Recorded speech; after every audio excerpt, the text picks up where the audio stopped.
is Honestly, welcome. 6 people would be probably way too many. It's 5 is honestly challenging. You're gonna have your hands full. Oh, okay. Cheers. Real excited. Just warning you. You put yourself in hard mode. What's the fun in life if you don't challenge yourself every once in a while? Exactly. Also, it was worth it to just have like 3 wonderful women and the lovely Johnny, which I completely like. I keep saying to everyone, I'm like, this like whole look makes me very happy. Side note. Good luck, Johnny. No, I'm in good hands. This will be good. I'm sure you all do great. You are good to go. Should be live everywhere.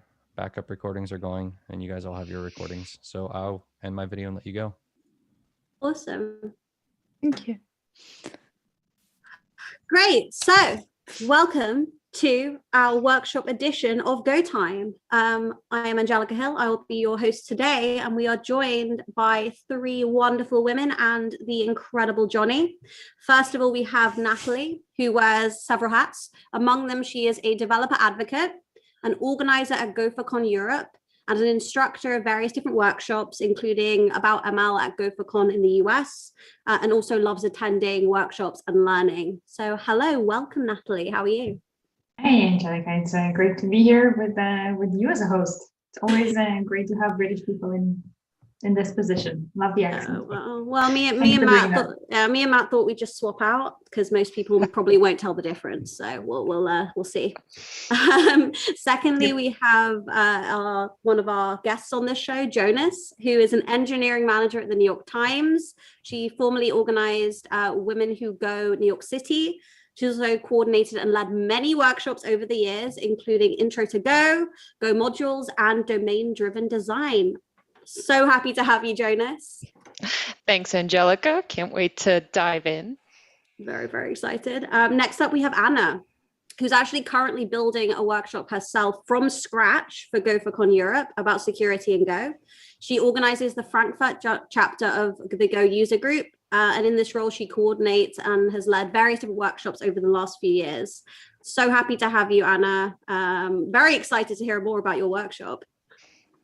Thank you. I'm glad to be here. And yeah, I'm looking forward. And then last, but certainly not least, you may know him as a regular guest on the show. But other than that, he is involved in honestly every single part of the Go community, it seems.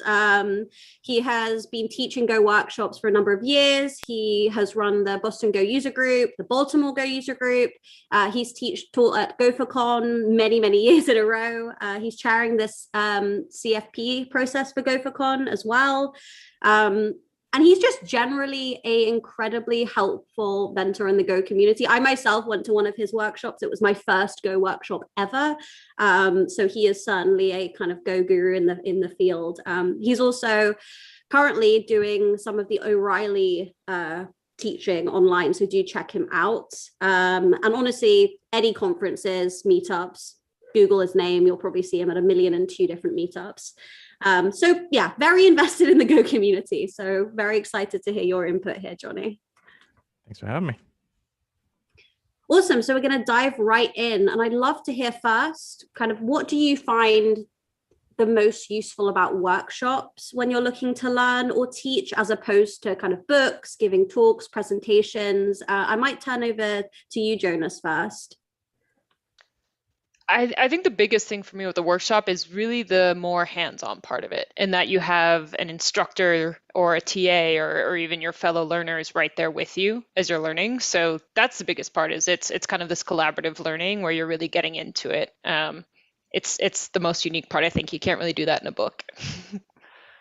For sure. And then Anna, I mean, when you're thinking about kind of going into GopherCon Europe and wanting to maybe distribute your wonderful knowledge of security and Go, why did you think a workshop might be the best way to do that, as opposed to maybe doing a talk? Yeah, I think a workshop, as Jonas mentioned, gives you more hands-on than just a talk. Like if I tell you something, you probably say I know it, or good to know, but you don't do it by yourself. You don't experience what it means to do things wrong or do things correctly, or how easy it is. And I think that's something only a workshop can offer so easily. Because even if I do live coding, you won't do anything as a listener there.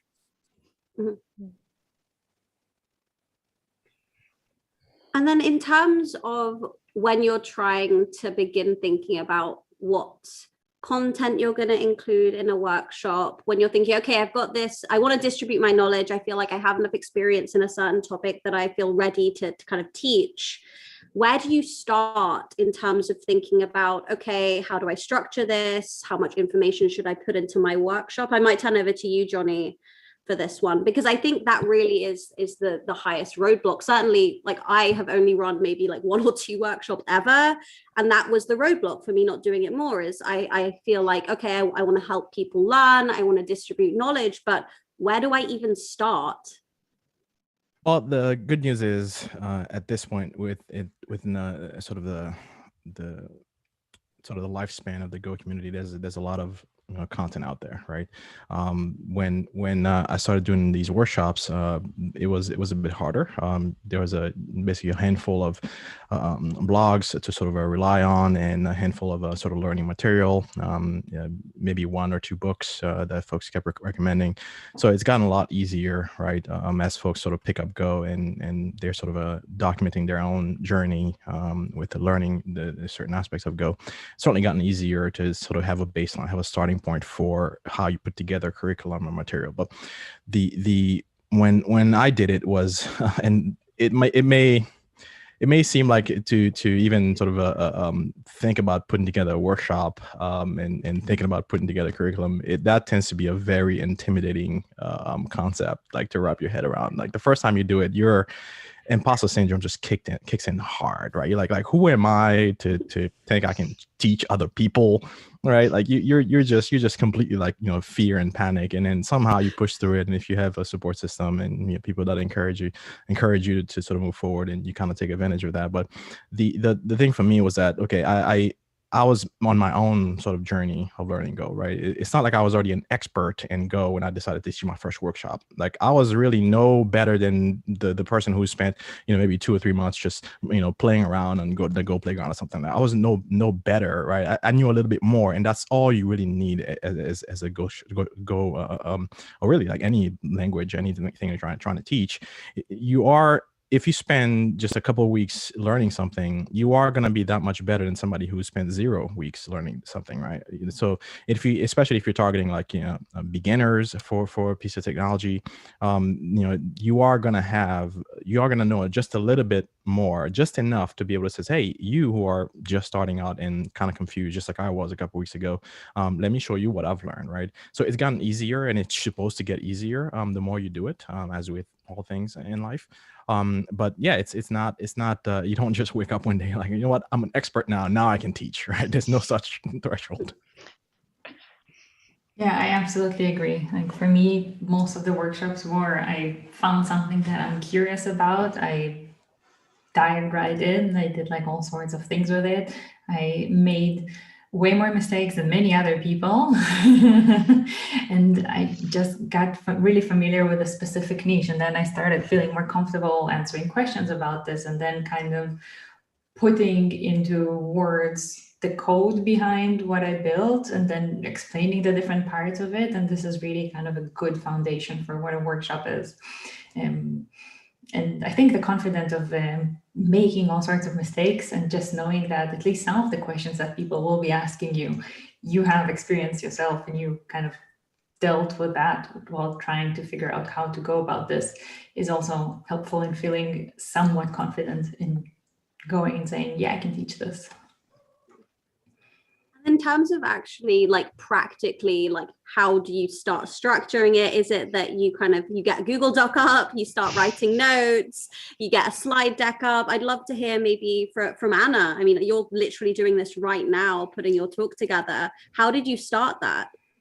Yeah, I started with the idea, and then I thought like, okay, security and Go is like a lot, and then I collected some ideas, and Natalie organized also Roberto as a mentor on the idea for me. And I had I think, roughly 30-minute call with him where we talked about the ideas. And that was actually really great, because he was like, yeah, I think this idea is too techy or too deep dive into it. And that's my experience from doing it. And then we discussed about it and came up with kind of, I think, a good idea. And yeah, so I think that's important, that you have a vision in mind, that you know how your path is going. And now I'm in the stage of researching a bit on what's there already. So which resources are there, because I can't cover all. So I have to focus on some aspects. And I'm currently doing my research on this to write up my slide deck. Awesome. I mean, I would love to hear. I know you talked about Natalie kind of pairing you up with a mentor. Maybe we can just take a step back. Natalie, I'd love to hear a little bit more about the great program you've been putting in place for people putting together workshops for GoForCon Europe this year. Yeah. So it started with, it's always hard to come up with workshops for conferences as the conference organizer, not as a person who gives a workshop. And different conferences go about different ways in building their workshops offerings. I would say that most talks go about in the same path, in the sense that there's a call for papers, people submit talks, there's a review committee, you have a rating, and then based on that you pick and invite speakers. But for workshops, there is such a big variability of how to do this. I see some conferences just send out invites, other people have, or other conferences have sort of call for workshops, and some have something hybrid in between. And this year, I wanted to do something that I have not done so far as an organizer of a conference, so as a person who's behind the scenes, not as a person who's giving a workshop. And I asked Johnny and I asked Bill if they would agree to have a mentee who is a developer, but have not necessarily taught a workshop just yet, and give a workshop together. And it was a pretty open-end request. You can teach an existing workshop, you can build a workshop from scratch, whatever you find right. And Anna and her technical advisor, Roberto Clapis, thank you very much for doing this. Here's a shout out to you, Roberto.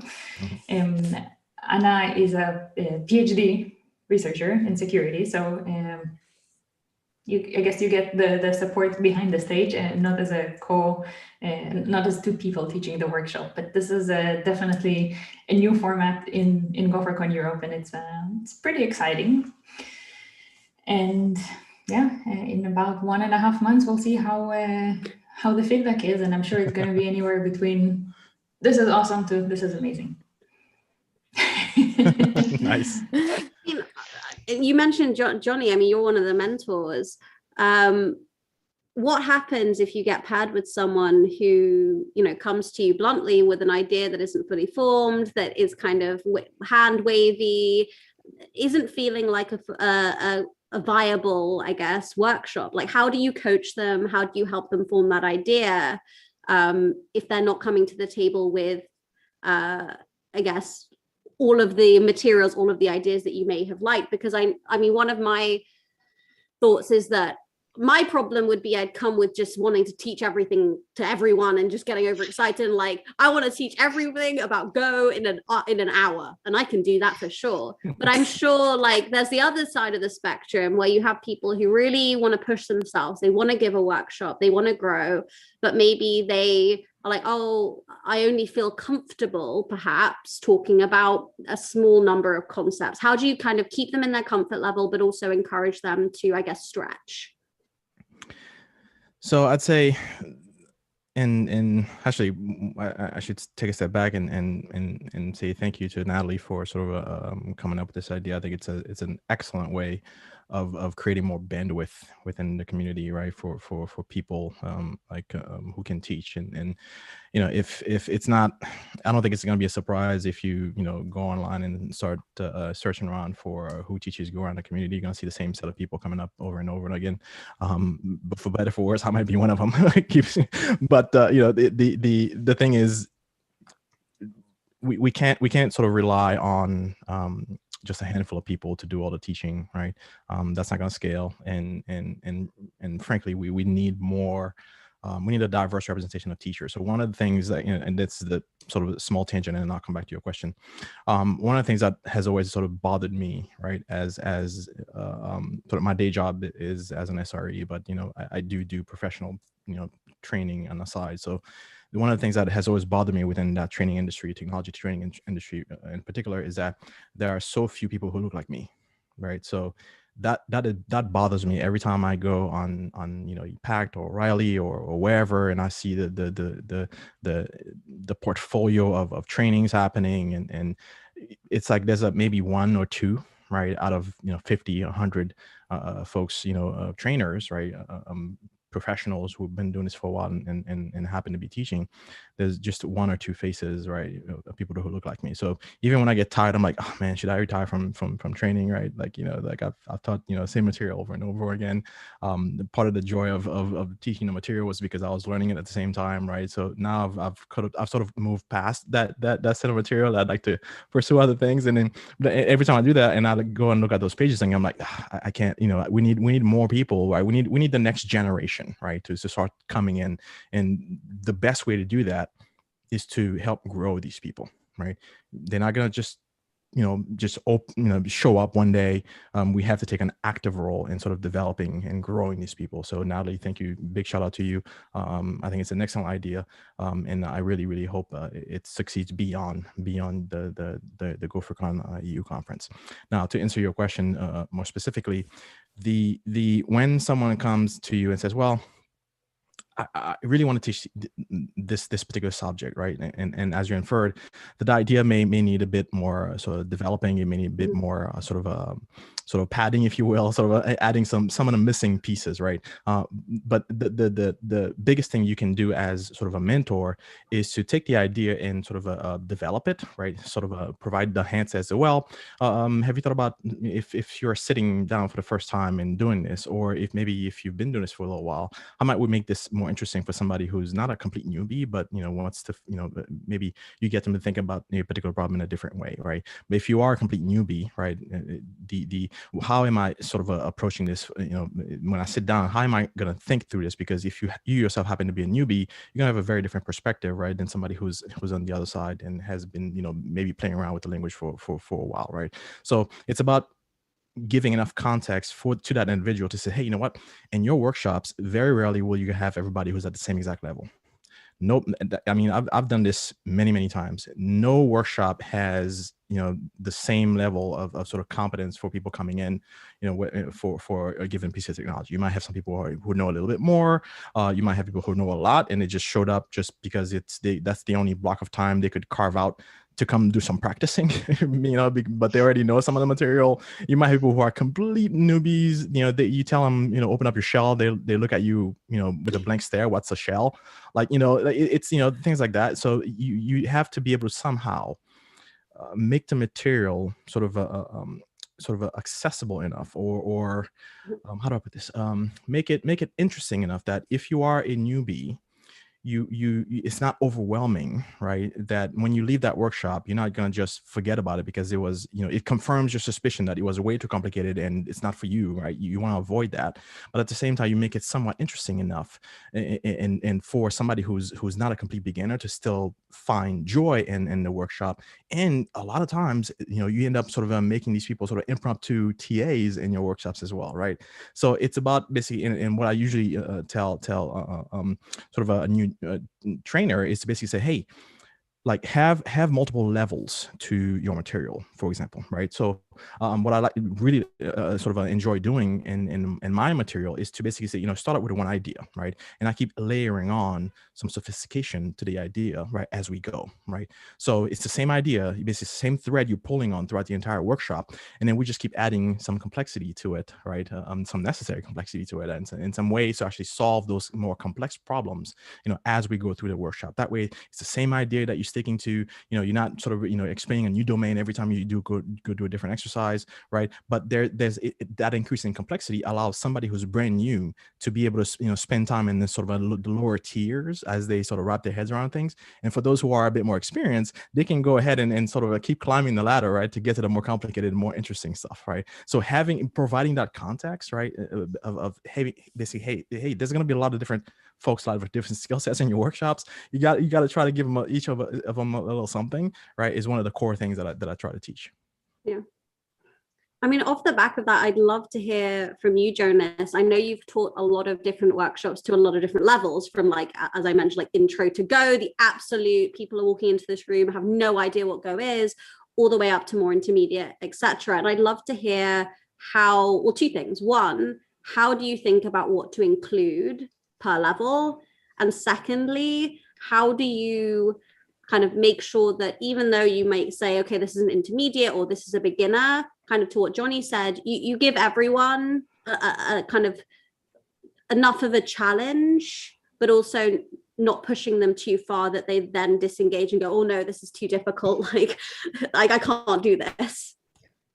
Yeah, it's a good question because it's something always fine tuning. I think so. The first thing I do really think about is my audience. I try to be really mindful. It will depend on, am I doing this workshop through a business or through a Golang meetup? You'll have kind of different perspectives coming from that audience. And so usually I might try to then cater what I focus on or what I emphasize based on that audience a little bit. And so, for example, when I do intros that are more focused on people who are learning programming generally, right? I focus maybe less on like why you should use Go and Go is so cool. Like I'm more about using Go to help you understand programming, and then I'll kind of note some of the cool things about Go. But I want you to understand programming first before I convince you that Go is the best language. And I also try to really focus on, whatever level, I want to make sure people are leaving feeling like they've spent time in that workshop, getting enough hands-on experience that they can then take it forward. So I think kind of to what Johnny was saying, build on with each exercise. So you're always going to start a little simple, and even if you have a more advanced, like they'll keep going. But I always want to make sure everything should build and feel cohesive. That's the main thing I find is like I want everything to kind of connect in the exercises. They shouldn't feel just kind of like here's one exercise and here's a totally unrelated one, because I think that helps create the flow for even if you're at different levels, you kind of see how it all comes together at the end. That's the goal. It should be a nice little package at the end. And then even just, with the various exercises and hands-on things, I do try to provide different options to pursue so that, because you're, you'll emphasize it's a beginner workshop and you're going to get someone there who's like, oh yeah, I've got this Go server running, and so like I try to provide a mix of, oh, if you finish this quickly, try this, just so that also there's different ways people can engage, because it's hard to get just one kind of skill or expectation in your group. And then turning to kind of how workshops have changed since we went into this kind of weird remote world. I know we've always had virtual workshops, but I would love to hear from both those who are kind of stepping into doing workshops in the more recent times versus like those like, Johnny, Jonas, who've been doing them for, many, many years. Have you seen a change in kind of the way that you would approach remote workshops, both in terms of live versus remote, but also like remote workshops in normal times versus remote workshops now when people are staring at their screens like most of the time? Is there an adjustment, kind of an acknowledgement that maybe they need more breaks or kind of you need to, I guess, change it up even more? Maybe, I don't know, Natalie or Anna, as you're thinking through your workshop, Anna, maybe?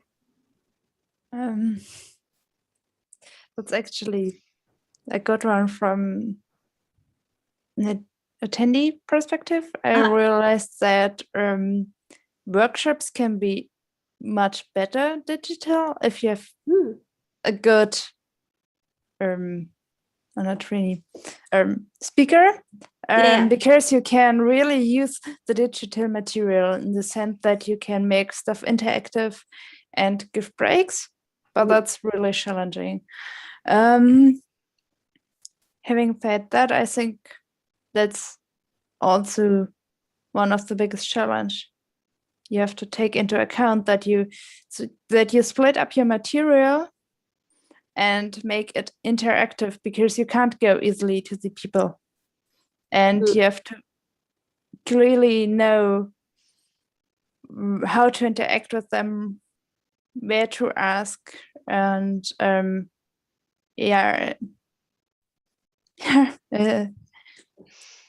I agree with Anna very much. Yeah, my experience as a person who gave more in-person workshops and several virtual workshops too, I would say that this like you need to be more engaging, and there is something about the energy in the room, which is not the same when it's virtual, and it's very hard to reproduce. So it's a lot more on you as the instructor, and it's also a lot more on the attendee, in the sense of when you are in the room, when you're in a physical workshop as an attendee, I, as an instructor, can see how many roughly, like, is half the room understanding what I'm doing and half thinking this is too fast or too boring?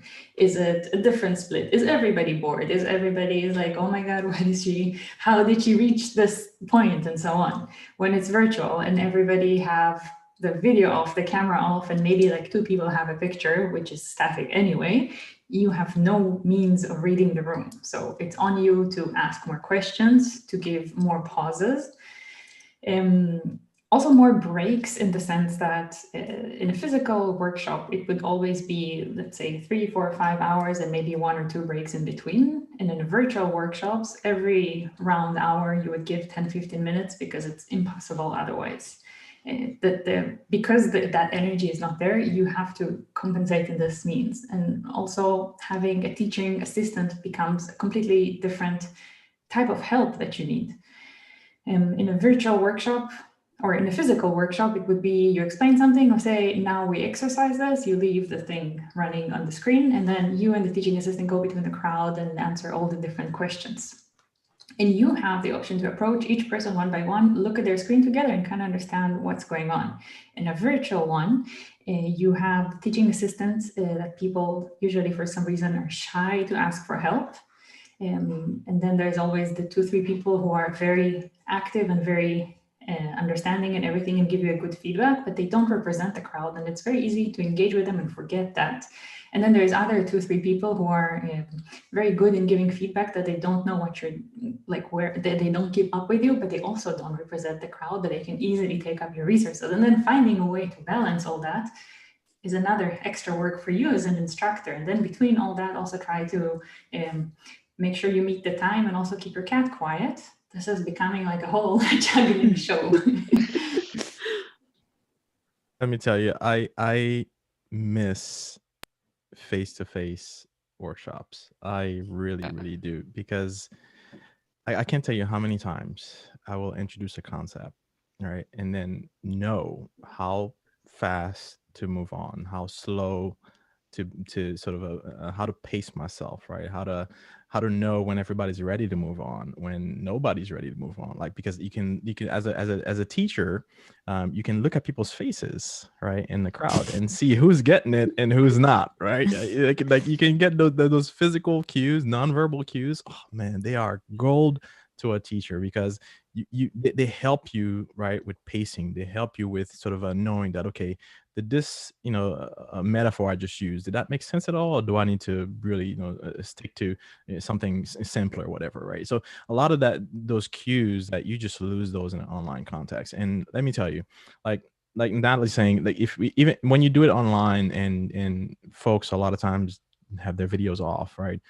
Especially if you have a sort of multi-hour, 4, 5, 6, God forbid, an hour, like an 8 hour long sort of full day thing, you should expect people to sort of tune in and out, right? Because, you know, yes, they might be in your class for that amount of time, but life's still going on, right? They're still getting pinged and buzzed and emailed, and, you know, maybe there's a boss asking for something, they can't, you know, wait till later, or whatever the case may be. Maybe you have children, you know, pulling on your leg or whatever. I mean, things happen, right, in the real world. And the as a trainer, you kind of, you know, one, be aware of these things, and also sort of a change, be willing to sort of change your style a little bit as you go, right? So, you know, again, having more questions, you know, keeping people engaged. I mean, sitting at your desk for 8 hours straight, you know, with some breaks in between, that gets tiring very quickly. So you have to find a way to keep them engaged, whether it's through questions and whether it's actually letting them do some of the work. Like, one of the things that really sort of bothers me in terms of training is that if you have somebody sort of talking, you know, at you for 8 hours straight, right? You know, minus breaks, whatever it is. To me, I'm not like, I need to be able to actually hear what you're saying, see you show me some examples, and then for me to actually try something, right, using the knowledge you just gave me, right? Because otherwise, this might as well be a recording, right, that I can play, pause, whatever, whenever I want, right, and do it at my own time, my own pacing, right? And I can find my own exercises if there's not going to be any time for exercising, you know, during the workshop.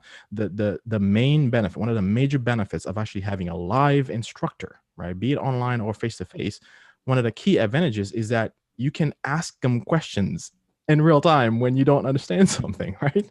So if it's a video, you can pause it, and then you have to go on your own, and you know, your specifics may sort of you know, may be hard, maybe you know, might take you a long time to find answers for your specifics. But in a live training, you know, you get to ask your specific question, and then the instructor then tells you, well, maybe you're being too specific, you know, think about it this way instead, or yes, there's an answer to your specific, you know, problem, right? So these things, you should take advantage of those things if you happen to be a student. But yeah, to bring it back around, the whole pandemic thing, I can't wait for that to be over, man. Like, I need to get back into the classroom, looking at people in the face, you know, until I can actually get and enjoy this again.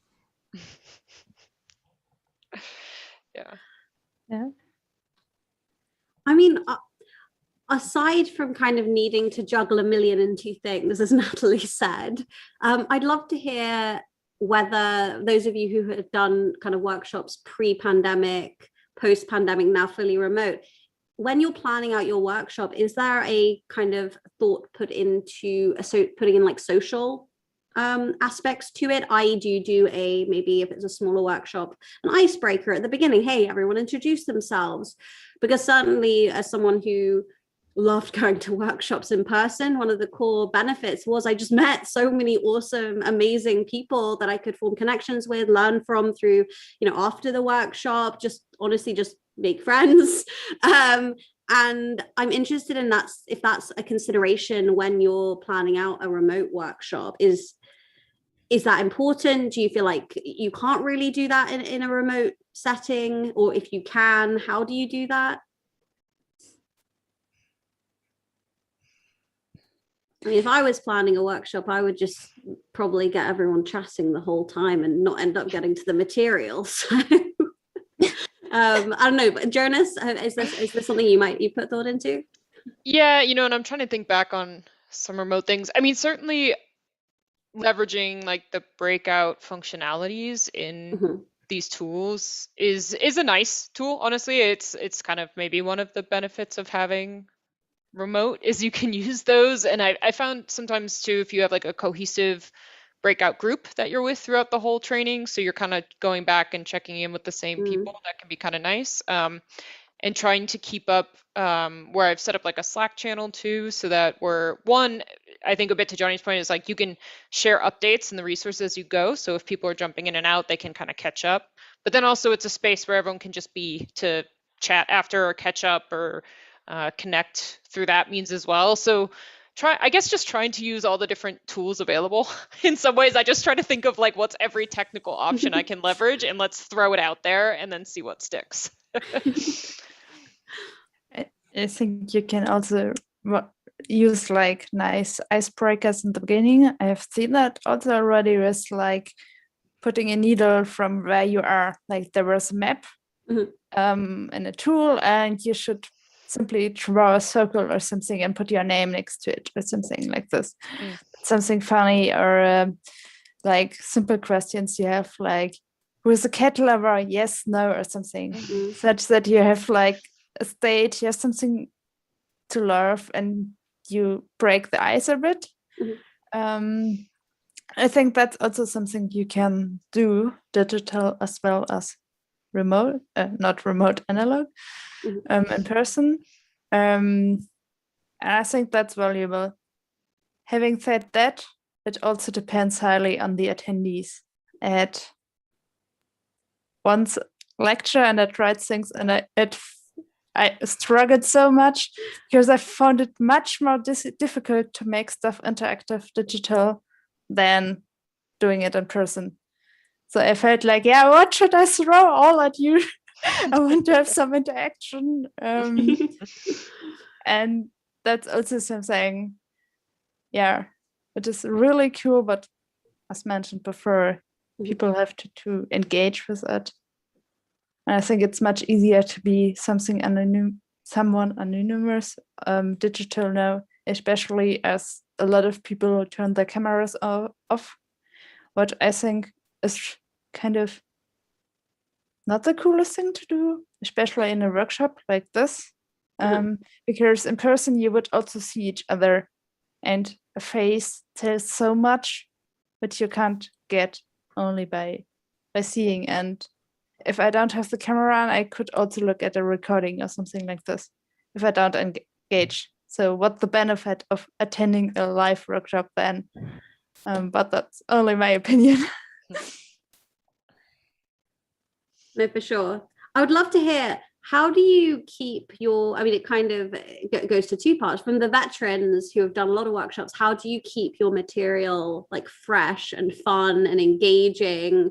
And for those who kind of are more new to the space, how do you think about keeping them entertained? I mean, is it like trying to do call outs? Is it telling jokes? Is it having interesting analogies? I mean, I think I've done a few workshops where I've tried to crack a joke or do like a clever analogy, and it has fallen so flat. Everyone's faces, virtual faces, were blank, just like, and I don't know whether they just couldn't understand what I was saying, or it was a really bad analogy. They were laughing on the inside. It's just, yeah. But I'd love to hear. I know, Johnny, you use a lot of analogies. So I guess maybe is there a time that it fell flat? Oh, absolutely. I mean, it's one of those things where over time you sort of find out what works and what works for you, right? So I've tried, picking up, random, jokes here and there, but because they didn't come from my life, right? They didn't come from my experiences, when I'd tell them, even though I'd find them amusing, people, because the delivery ended up somehow the authenticity of it, because it wasn't my story, that I was telling, it was missed. And I learned very quickly, people can always tell when you're being authentic, right? Or at least they can tell when you're being fake and not completely honest, right? So these things, like you learn them the hard way, and you sort of, for the next one, you try to do better, right? One of the sort of the things that I really had to stop doing sort of in my teaching career, if you will, is to basically beat myself up for the last training, right? I'm like, oh, I didn't get to teach that thing, or oh, I hated the way I explained this particular thing.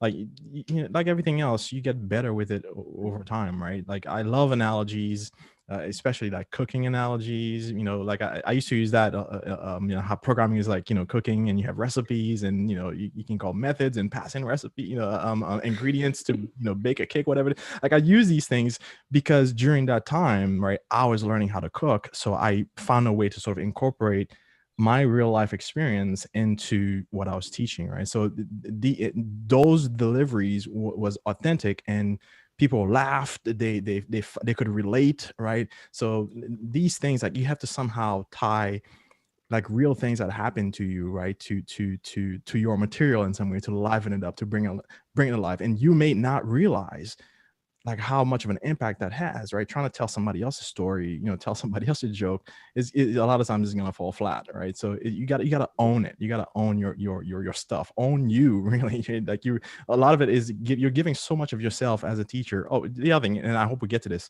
like teaching other people, like especially if you are somewhat of an introvert, and you may not be able to tell, but I really love being by myself.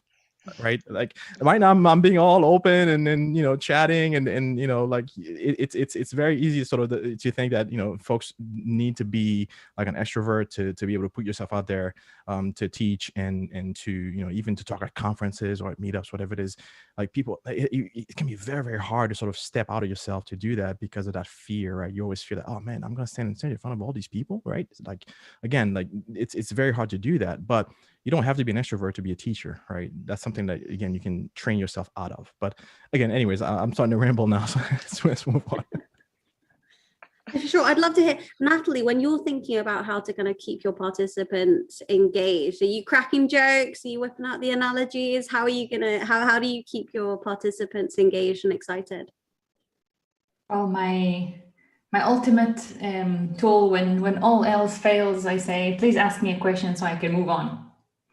Okay. And then somebody feels brave enough to ask something, and then finally the secret comes out that, oh, I also didn't understand. Oh, I also didn't understand, and I also didn't understand. So this is always like a good question to keep in the toolkit, but probably also good not to use it too much. Yeah, I try to ask people to keep the cameras on as much possible, to also ask people to keep the videos, to keep the audio on. And I encourage people not to just type their question, but also to unmute themselves and to ask that. If I have a teaching assistant, I would also say, so if you would like, I can read your question, or the teaching assistant can read your question, but maybe the person who posted this question, you would like to unmute yourself and then kind of develop a bit of a conversation. And I think it's hard to reproduce this peer pressure that is there, that is present in a in-person workshop, right? In an in-person workshop, if I tell a joke, somebody laughs because they're polite, and then everybody else laughs because, well, people are laughing. But when everybody's silent, then it's like I told a joke and maybe one person laughed, but nobody gives you this feedback and this acknowledgement. And so also reminding yourself that, well, at least statistically, at least one person laughed, so that joke was okay. This is kind of few things from the toolkit. And kind of touching on that, I'd love to, because we haven't chatted about it yet, the value of TAs and the fact that like how you can use your TAs to really add to that workshop experience for their participants. I don't know whether Johnny or really anyone wants to jump in on how you think about TAs. I can jump in, and I really want to hear some other perspectives as well. The reason why I want to jump in is because I think, or at least I'm hoping in my head, that all of you will have had the same experience. I was a TA before I was a teacher, right? Because I was too afraid, right, to actually be the one doing the teaching. So, I found, at the time I was in Boston, and we had lots of Rails bridge workshops going on, and I was doing a ton of Ruby and Rails at the time, and I was like, okay, like, I know I don't know enough, or well, I knew about the technology, but I didn't know about teaching. The two are very, very different things, right? Just because you know a technical subject doesn't mean you can teach it. Those are very different skill sets, right? So I was self-aware enough to realize, okay, I'm not in a place where I can actually do the delivery of the material. There are others who can do that job way better than I can, but right, I can help in other ways. I can be in the room, help somebody figure it out, while hopefully not touching their keyboards. That's a side note. TAs don't touch other people's keyboards. That's even more so now, pandemic times, after we're done with this. But even before then, you didn't touch people's keyboards for a different reason, right? Because if you take that power from them, they're not gonna learn as much, right? So don't touch people's keyboards. Anyways, I was basically as a TA, I was like, okay, that's the way for me to sort of immerse myself, expose myself, right? And really, like, when you're that up close and personal with somebody who's learning something for the first time, you get to see their struggles. You get to see how they struggle, right? And then now when it's your turn to teach, because you've been a TA, half a dozen times, you know exactly where the common pain points are. You know exactly where they get stuck. You know exactly, when somebody up there at the lectern says something that they think makes sense to them, right? Because maybe they're a little bit more advanced, so they mention a word and they think everybody knows what that word is, right? I've had students like turn around, look at me, and says, "What did he just say?" So now we sit down and I start sort of decomposing what that means, sort of unpacking, right, all that prerequisite knowledge that whoever's up there teaching the subject didn't realize that needed to convey, right? So now I'm sitting down as a TA, sort of explaining some of these things, right? So that experience right there was invaluable in helping me understand what it is like to actually be a good sort of a conveyor of information. Yeah, and I'll just add to that point, like your TAs are they're your eyes and ears. Like they're so helpful. As an instructor, you have so much. I mean, it's stressful. You're trying to balance like your slides and your talking and your exercises, and your TAs are really going to help you get that real read on the room. Like you're trying to read the room, but the TAs are like right there and they're letting you know kind of where are people getting stuck, slow down, like, and they can help be a bit of an advocate too for that and give you that check. So they're a huge resource. And I think especially, if maybe you're newer or you're nervous about doing it, like get TAs and get that help, because they're just going to make everything a little less stressful when you're trying to teach. And they're good sources of feedback. I always try to get feedback from TAs at the end as well. They can usually give you some good insight.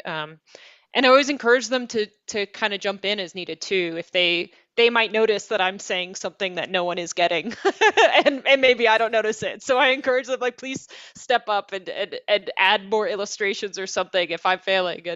And I think to points before, I've definitely adopted things from TAs, right? Who I've been like, oh, they explained that so well. I'm going to use that moving forward. So yeah, it's an invaluable resource for, someone who's leading a workshop. I found that a teaching assistant is, so as a person who's not native in English, as you might have noticed by my accent, a teaching assistant is a term that I first learned in university. And this was somebody who was kind of giving classes about whatever the professor was teaching. So the teaching assistant was teaching kind of the hands-on or the even kind of workshop equivalent to what the professor was theoretically teaching. But then when I started teaching workshops, I learned that teaching assistant in this context means something pretty different. And this is somebody who has some technical knowledge, like my Docker will not run. I don't know what this error means, but it's not necessarily who somebody is as experienced as you are in the content. It's not necessarily somebody who's able to answer questions, all of them, like maybe some, yes, but many times it would be a person who would be kind of, who has more housekeeping duties, let's say, than I, in the beginning, expected from a teaching assistant to have. So in the sense of, this is a person who would tell you, hey, this is time to pause. Hey, this is, many people are asking you questions. You are on mute to this level also. And just worth pointing out, I guess, that teaching assistant is such a context-rich word for me, at least. And definitely valuable, because when you are, we talked about this, but reading the room when you are in virtual versus in person is very different. And you definitely need a second pair of virtual eyes on your virtual crowd. And that's like an extra duty for the teaching assistant, which is also different for a teaching assistant from in-person versus to a virtual workshop. Yeah. So is there a perfect equation of teaching assistant to participant? Because personally, as an attendee, I would love my own one-on-one TA. But I wonder if too many TAs is too many cooks in the kitchen, as it were. You're asking what would be an ideal ratio? Yeah, like what is an ideal ratio? Is there ever like too many TAs, or is there ever like, if you have, say, a workshop of 20 people, like with one TA, that's not enough? I'm just interested, just because from a participant's point of view, like which maybe I shouldn't say, but every workshop I go to, I try and find a TA who I can be friends with, who will kind of just like sit near me the whole time. Just like, hey. Explain everything the instructor said. Like Literally. And I mean, honestly, having been in workshops with Jonas and Johnny, now I've said that, they might be able to remember that I kind of recruited one TA to be my like Oh, person. I remember. And then Well, they'd start walking away, and I'd be like, I've got a question actually. Why don't you just pull up a chair, sit right there. You're not going anywhere. You're not going. Well, to your question, I've found that the closer the material is to the beginner level, right, and especially how you market the training or the workshop, whatever it is, if you're attracting sort of beginners, you're gonna need more TAs, right? So for those workshops, I try to have a 2-to-1, right, ratio. 2 students per TA, and it makes it fun when you have like a 40 student a workshop, and now you have a lot of people who mostly seemingly just standing around, just going from table to table, but usually ends up working out quite well. Now, if the material is on a more advanced side of the equation, then the fewer TAs you need, because you're no longer your TAs are no longer helping with some computing basics, like the example I gave earlier, like somebody not knowing what the terminal is, right? They're no longer sort of having to teach some of these things on the way to actually getting to the point where they actually can execute on the material, the exercise, right? So these people are self-sufficient, and when the material is advanced and the people you're attracting in that workshop are more advanced, they don't need that kind of hand-holding, right? So you can get away with having basically 5, 6, 7 students per TA, right? So it depends on really who you're targeting with your material. I have to say I had a way worse ratio. Most of the workshops that I've done had a few tens of attendees, and I had one at most 2 TAs. And I remember one workshop that I gave that was particularly bad. It was a beginner's workshop, and I had no teaching assistants, but it was in a university building, and I was standing in like a huge room where you see, probably they teach calculus or something there. There's like hundreds of seats, and I was also with a few tens of students teaching basics of Elasticsearch or something not Go related. And that was particularly not successful. So definitely I agree, Johnny, with what you say, that the more beginner the crowd is, the more you need like a ratio that is closer to 1-on-1.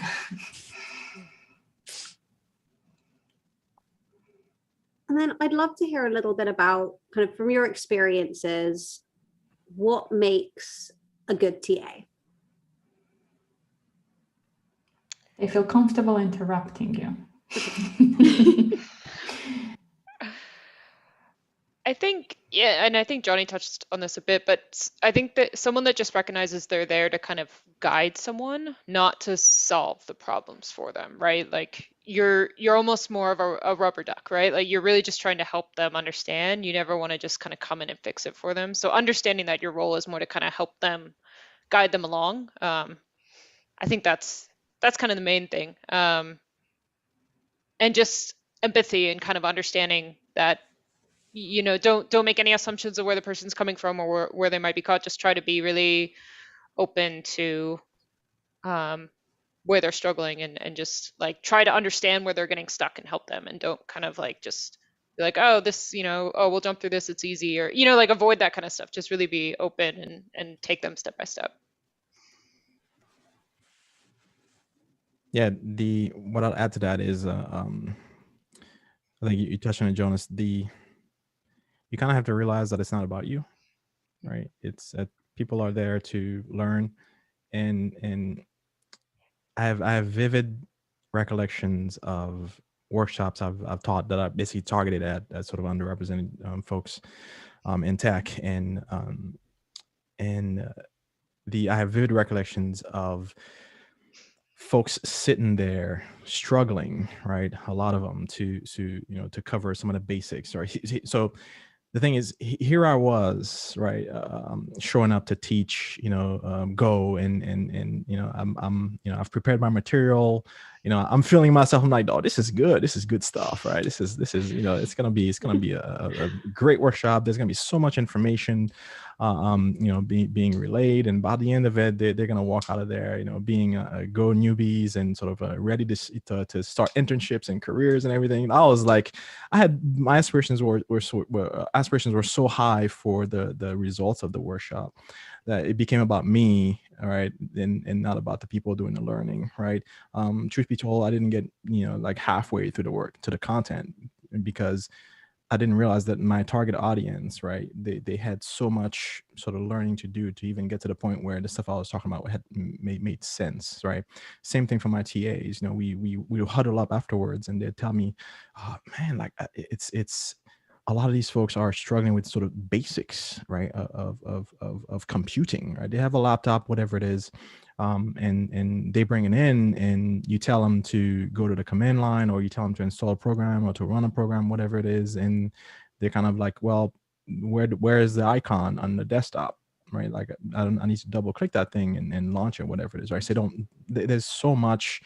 Again, that's part of the, how you market your training, how do you attract your target audience, and a lot of that. But if you are targeting beginners, right, especially if you're targeting folks who are really underrepresented in tech, you should expect, right, to have an uneven, right, sort of a distribution of some of that basic knowledge, right, that you might expect with folks that are sort of represented or overrepresented in tech, depending on how you want to look at it, right? So it's not about you, the teacher or the trainer. It's about the people you are going to teach, and sometimes you have to adjust on the fly, right? Which I've had to do many times, realizing that, okay, once you get into a workshop and you realize, okay, this is how fast I can go. Sometimes you can't go fast at all. Sometimes you have to realize, okay, I accept that I'm not going to get through half of this material. Now, once you accept that, now slow the F down. And then make sure that you're actually, making sure that when people walk out of there, they have enough baseline knowledge, right?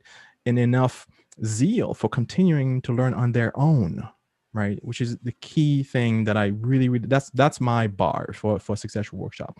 When you leave that workshop, are you going to get in touch with me afterwards and says, hey, so I'm continuing to do some of the exercises and I'm stuck here, right? When that happens, I am overjoyed, because that means that I did the job that I was supposed to do, which was, as a teacher, I'm supposed to inspire you to keep learning. I'm supposed to make the material that seemed before you walked into the workshop seem so complex and so over what your capabilities, your abilities to actually learn and be able to, do, right? That fear that you had. I want you to walk out of that room no longer having that fear, knowing that there's a challenge there, but that you can do it, right? And you can do it on your own, and that you have people to help you, right? You can get in touch with me to help you if you need it, but you can walk out of there having lost that fear and having gained zeal for learning the material, right? That's my job as a teacher when I teach, right? To remove that fear. Again, it's not about the teacher, it's not about the TA. We had to take a back seat in order to actually serve our students. I mean, along that line, it's all about your attendees. I would love to hear how you think about like almost like attendee management. Like if you have a group who aren't speaking up, or there's a few people who, you're not seeing them engage, how do you kind of help them feel comfortable, encourage them to participate? And on the flip side, if you have someone, and if I'm honest, if I think back to myself in workshops in the early days, I think I was this person. If you have one person who's taking up a lot of space and is asking like 1,000,002 questions, and unbeknownst to them, maybe taking time away from others, how do you maybe help them give others space? Maybe, I don't know, Anna, when you're either from like when you've been lecturing, when you're thinking about your workshop, how are you thinking about almost like people management and trying to make sure everyone feels included, everyone feels like they've had a little bit at least of like one-on-one attention, I guess? That's actually a very good question and a challenging one. Yeah. I try to engage people. So if you engage them, you get directly feedback from them and know how it's going. If I see that someone is asking questions over and over, I had that once in a local meetup or workshop, small one, I said to the one person, there are other questions, try to Google it, search it, I give them a hint, and then I moved on to the next person to equally spread my, and I actually had one TA there time, because if we were like 10 or 15 people, it's not possible that 2 people concentrate only on one person all the time. And saying that friendly, I think that's okay. Being aware of that. No, for sure. And I agree, it's very challenging, 100%. I don't know whether Natalie or Johnny or Jonas, you have any tips? Because it's certainly very difficult. Yeah, I'll just echo it. Oh, go ahead, Donnelly. No, go ahead. Yeah, I mean, I think if it is the case for someone speaking up a lot, I'll often use the like, hey, you know what? I feel like you have a ton of questions. Why don't we chat a bit later? I want to make sure everyone else has time, or, kind of get that, like, try to note that, like, yes, I want to help you, but we got to help everyone. And that usually works pretty well. And I think for the quieter folks, I'll note again that TAs are great for that too. Sometimes if I see someone that looks quiet, I might just ask a TA like, hey, why don't just check in with them a bit? They might be shy. They may not want to talk up, but like, just check in on them. So TAs help with that a lot too. No, for sure. Awesome. So I'm going to ask one last question until we move into what can arguably be my favorite part, which is unpopular opinions. But the last thing is just for people looking for workshops, what are some tips for looking for workshops that are going to be beneficial? Is it that you should look for the leveling, you should look for kind of who's kind of going to be leading it and look at that background? How do you identify good workshops as someone looking to learn? Well, of course, take the instructor with the most Twitter followers. No.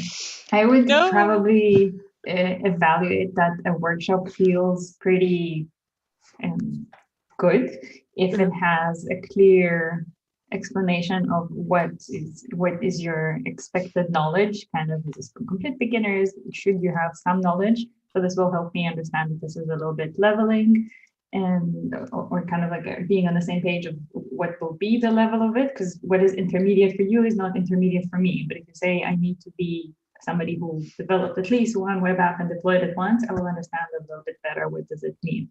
And also something like, here's the list of the either topics we will cover, or maybe this is all the what you can expect that we will have accomplished. Then I feel that this is a workshop that is framed enough and I know what am I stepping into. Mm-hmm. Any other tips?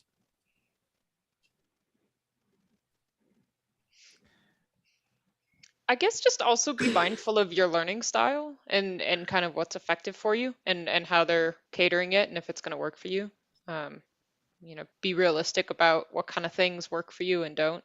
So I definitely feel like, especially in a virtual world, I've tried different things and I realized like, oh, this is horrible. I can't pay attention. I need to recognize that this is not a good format for me, because it's, you want to get the most out of it. So kind of recognize what sort of things help you really learn versus not. This is a hard one. Oh, Anna, were you about to jump in? Because Yeah. please do. I wanted to add to Jonas' answer that I think it's important that you be aware of what works for you and that you also leverage people but like Natalie asked, forget information about what's working. And one other thing I realized for myself is also looking a bit more into your timetable. If you have the time to attend this workshop, because for me, being like for several hours in some workshop now in the virtual setting is much more exhausting than it was before. So if I know I have a week full of meetings, I found even the coolest workshop or get together more exhausting than before. And then it's like, do I learn a lot afterwards? So that's something very specific to this remote setting. But I think it's also important that you're aware of this. No,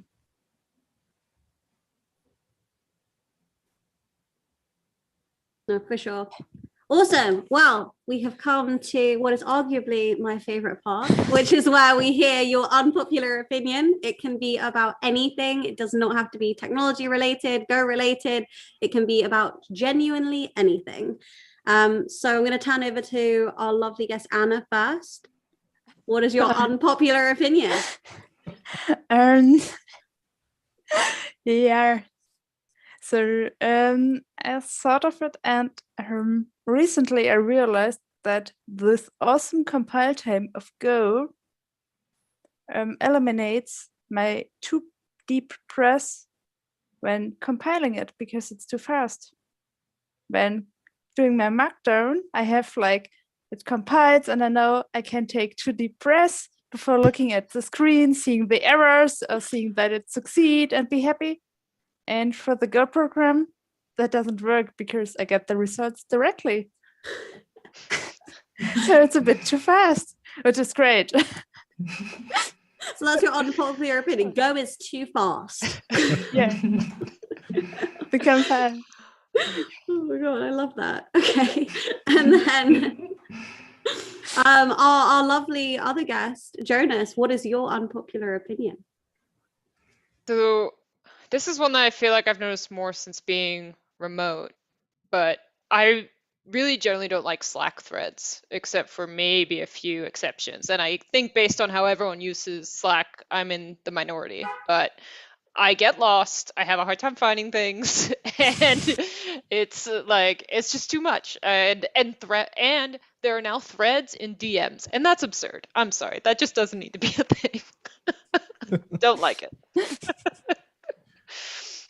I have to say, this is, at least for me, this is an unpopular. I love this. It keeps everything organized. It's so nice. I could not enjoy this more.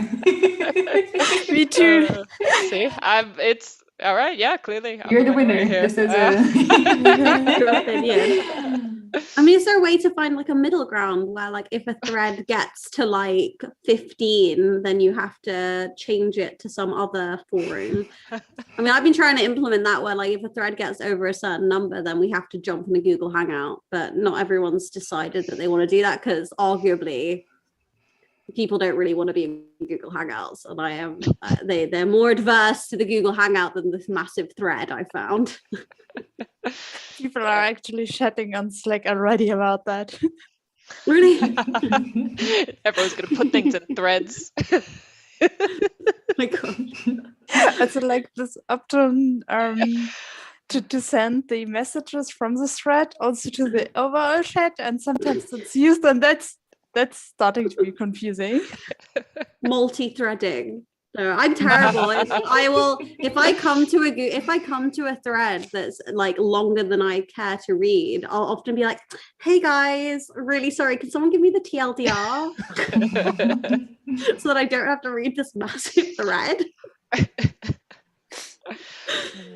Oh my gosh. Okay, I think that's definitely up for debate. I'd be interested to see who finds that unpopular. And then Natalie, do you have an unpopular opinion for us? Mine is also about a very useful tool in the tech sphere, Twitter. Okay. I think we should stop following people and adopt lists instead. So I saw this as a recommendation of Cindy, aka Copy Construct, who I think is a really great person about everything infrastructure related. And Cindy said that she stopped following everybody. I think she has something like 0 people she's following, and she just organized that into lists. And not only it does not show you ads, which is nice, or promoted tweets, but it also you get to build kind of your feed to whatever content you want to see now. And I slowly started implementing this as well, and I'm step by step unfollowing people and putting them into more categories. And if only a few people do this, if I unfollow everybody in this chat, it will be a little bit rude, as if I don't care about you and I don't like you, but it's actually not true. I I am consuming your content only when I want something related to what you tweet about.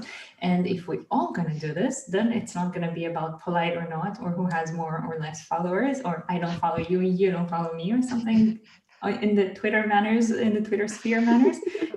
We just organize for everybody. Nice.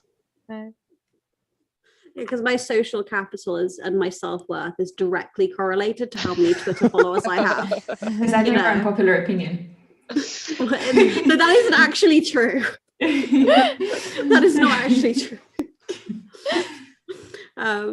No, I think honestly, I feel like we are over time, but if you have a very succinct, pointed, unpopular opinion, I'm ready for it.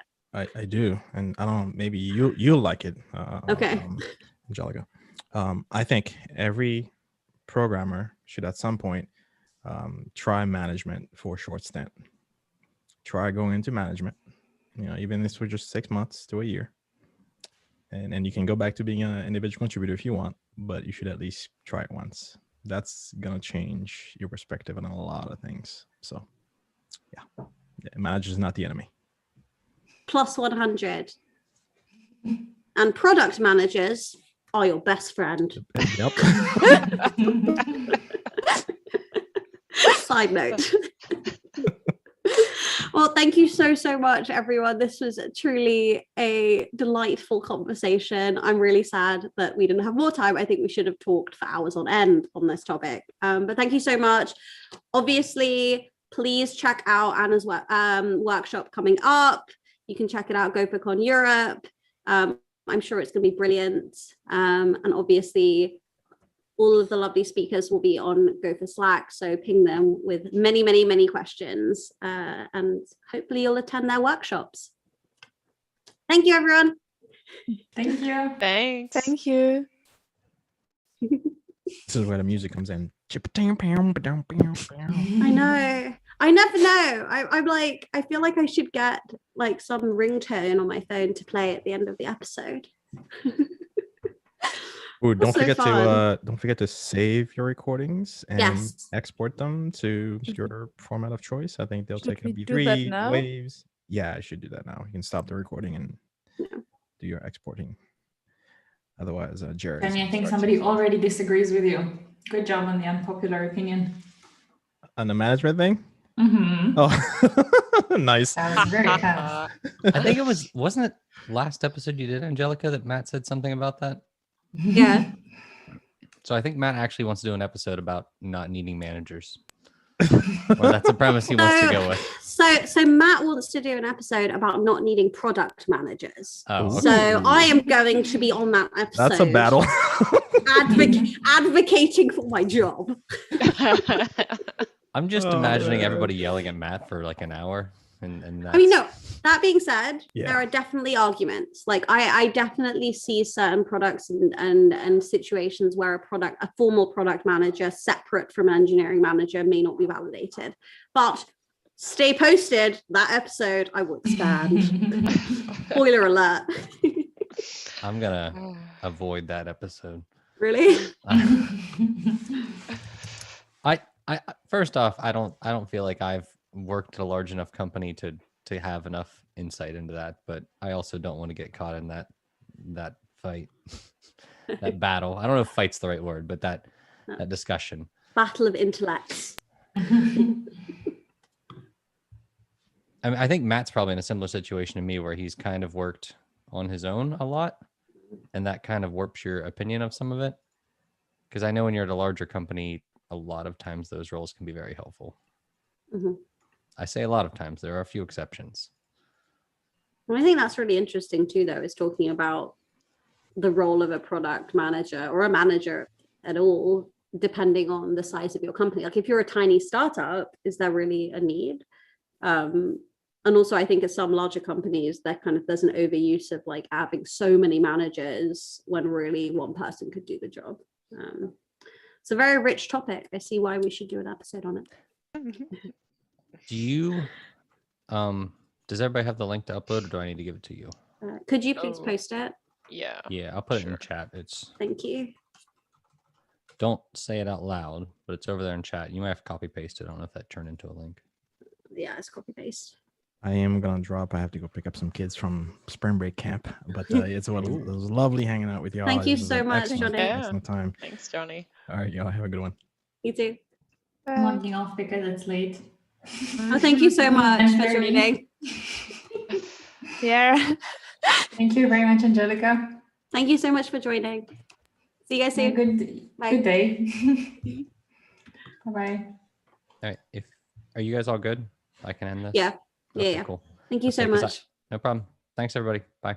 Bye.